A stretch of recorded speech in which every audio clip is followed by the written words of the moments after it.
Real news, real issues, real people. It's Ceola Wilson, one-on-one.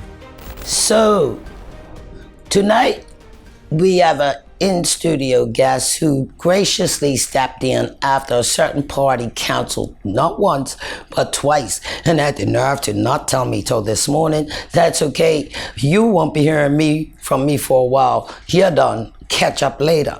Joining us in studio today, those of you in drug counseling circles, in recovery circles, anybody who's been through addiction services years ago would know him as Llewellyn Gomes. He's one of the first counselors way back in the day at addiction services with Russ Ford. Don't know where he's been. I hear he's living in England now.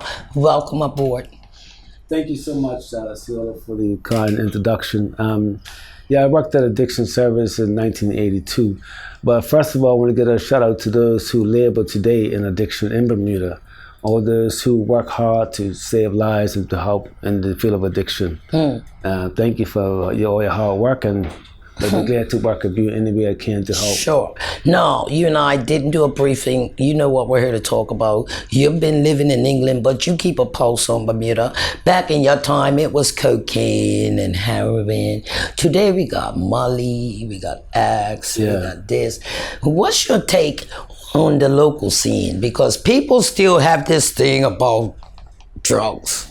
Well, my opinion is that drugs are still prevalent in Bermuda, as we all know. I go back to 1982, and during that time, government was doing some research as to addiction population and the needs for treatment. And back then, they did a survey with addiction population in Bermuda. And when the survey was finished, they said it wasn't enough drug addicts in Bermuda to warrant the program. Then what happened? So unfortunately, they didn't capture the need at that time. Was a delay. Since when other programs have sprung up, is doing a great job. But since '82, the unfortunate thing, they closed down Reach Out, which was a working program in addiction services, but we were working combined together with Reach Out. We've done an extremely good job working at the Methadone clinic. I feel that in the '80s, when they both casemates, well, Westgate now, they closed down casemates and built Westgate. There was a huge investment into corrections favor. But I felt that the need would have been better spent building a proper rehab in Bermuda back in 1982. So now we're stuck with the third and fourth generation of the same people in my age group that are basically having addiction problems and suffering from trauma through loss of their family members, dying through addiction and drugs. Back then, a lot of families lost 3 or 4 in one family. So that was more like heroin, pretty bad. right? Heroin addiction. Yes. And AIDS as a result so of neither. we lost a lot of people, and this third generation of the same people today are hardcore compared to how we used to be. I mean, when I was on the street selling drugs, if you saw the police would try to conceal or whatever, try to run, whatever you could do to get away. But today's world, people confront the police. They'll fight the police. In some parts of the world, they shoot guns back at the police. So this generation is furious generation today. So let me just ask you this, because we touched briefly, right? For a big, long time, we had drug counselors, no drug experience, strictly textbook. I asked you briefly, were you a recovering addict? You said yes. You're also a prolific counselor. Just how important do you think it is to be a natural recovering addict? Because only he who feels it knows. And I say that to say, and I don't mean to dish you or addiction services, but the druggies know the deal. For a long time, when you ran addiction services in the beginning, early stage, with your textbook people, they said you had to do a urine sample. Well, drug addicts, you let them go in the bathroom by themselves. You're watching what they're doing. Oh, yeah. Then you got a little hip and you follow them in the bathroom, but you're so dumb because the heroin fiend got a little boys to piss in a condom. Yeah. And they just do a switch. They females had the urine in a condom, insert, and they sit down, prick a heel, and you people were sitting there thinking, dumb. Yeah. A drug addict would know that. They know not this in the textbook counselor, but you say what? Well, I feel that from having an addiction experience myself, I do understand the culture and the tricks in the trade that they know, we all know, and it's nothing better than having somebody who has lived it and experienced it, the lived experience of addiction, like myself and many other recovering drug addicts that work in addiction.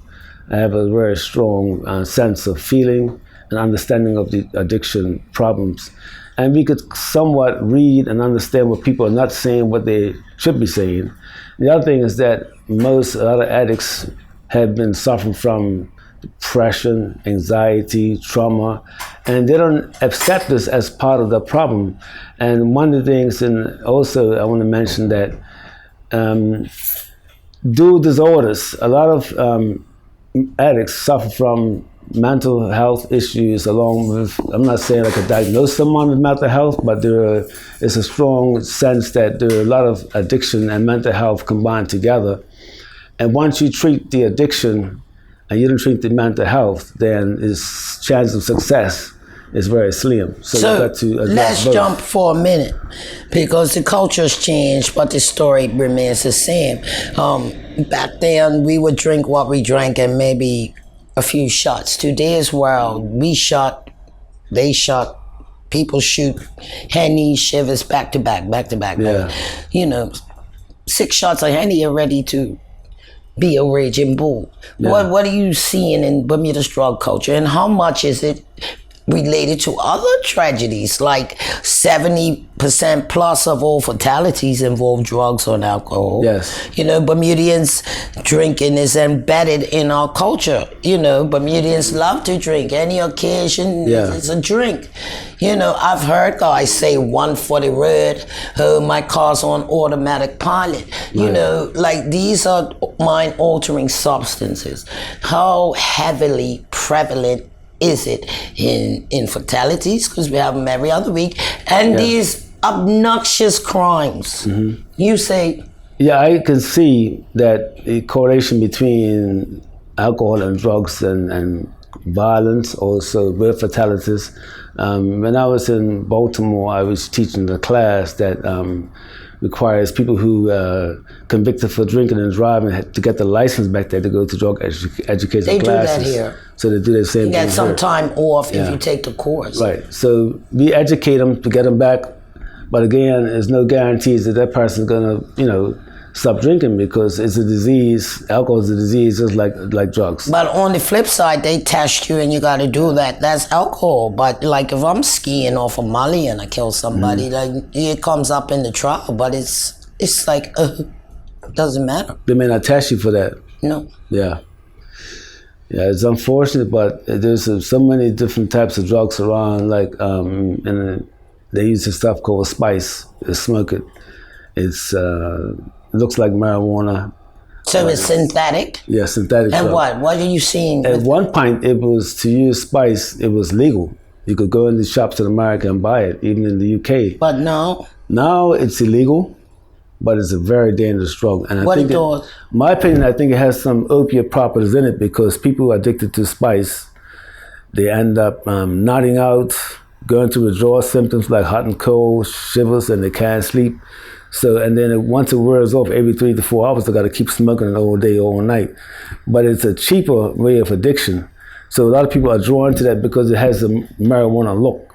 So it looks like it's, it's smoking marijuana, but it's very dangerous. And the younger you do it, the bigger impact, you think? Yeah, I think the younger age, and also I know for myself, I started doing drugs when I was, 12, 13. What were your drugs of choice? I started off with marijuana, and before now I was smoking, like, if you take the cedar bars and make, cedar bar, and make, make tobacco joints and like that, or tobacco. And then I went on to cigarettes and marijuana, and then... Would you think, or say that marijuana is a gateway drug? Do you believe Most definitely, yeah, because More so than alcohol? I would say pretty much equally the same.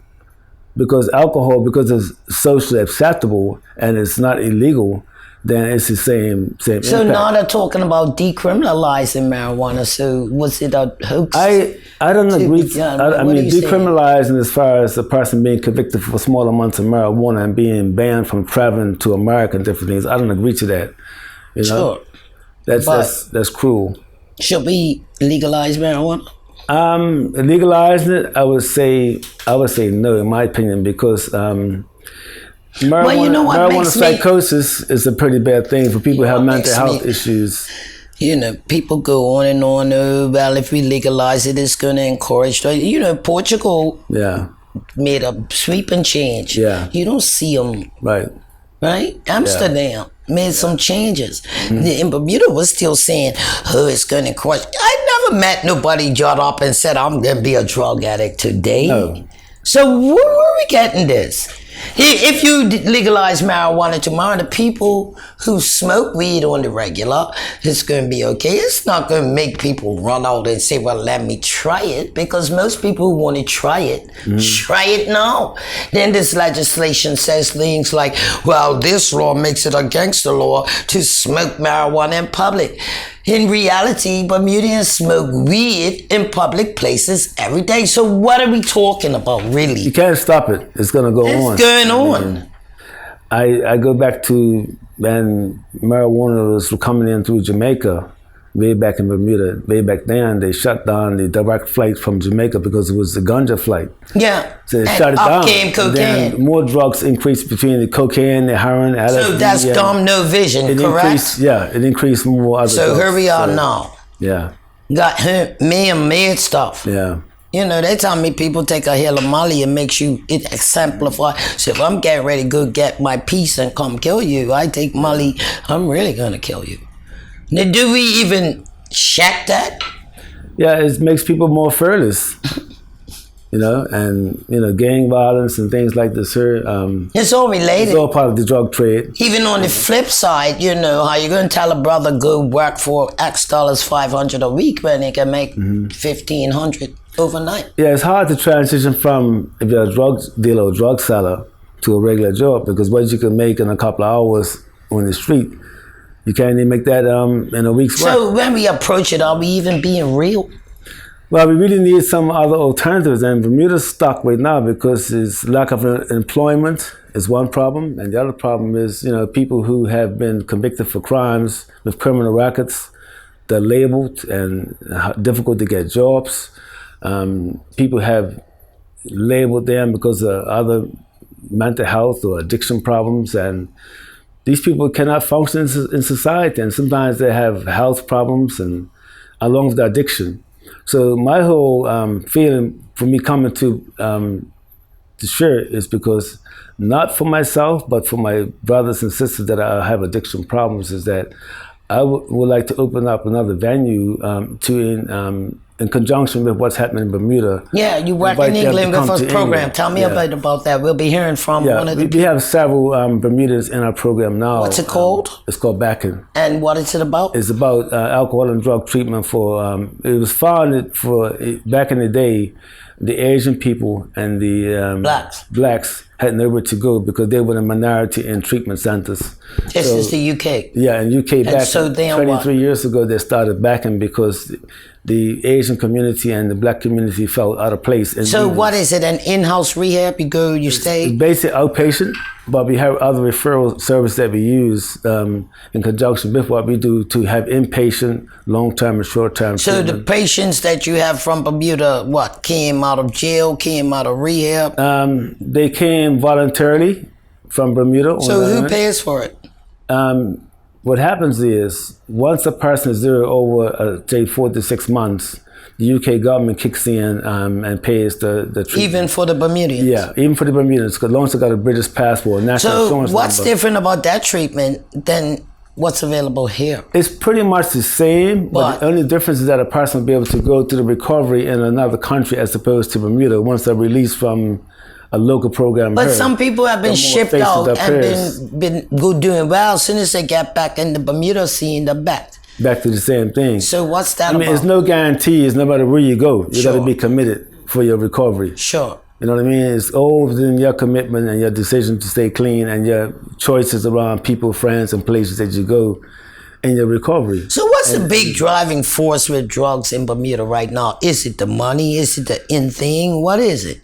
Because a lot of people smoke herb every day. Yeah. And it's just a thing. You know, some sacraments, it's a sacrament, it's something one or the other. But, you know, back in the day, you had this herb, that herb, it was straight herb. Now you got loud, now you got cheddar, now you got all this craziness. But I have not, when I smoked marijuana, I paid $5 for. Well, those days are gone. It's been a long time. Been gone. So what I paid $5 for was maybe like $50 right now. At least. And also the quality of marijuana you get is more potent than you get back then. So right, so what? You smoke less now today, you probably would smoke like a little piece of it and would last you for several hours or maybe, and then you know, so it's more potent, more stronger. Stay tuned.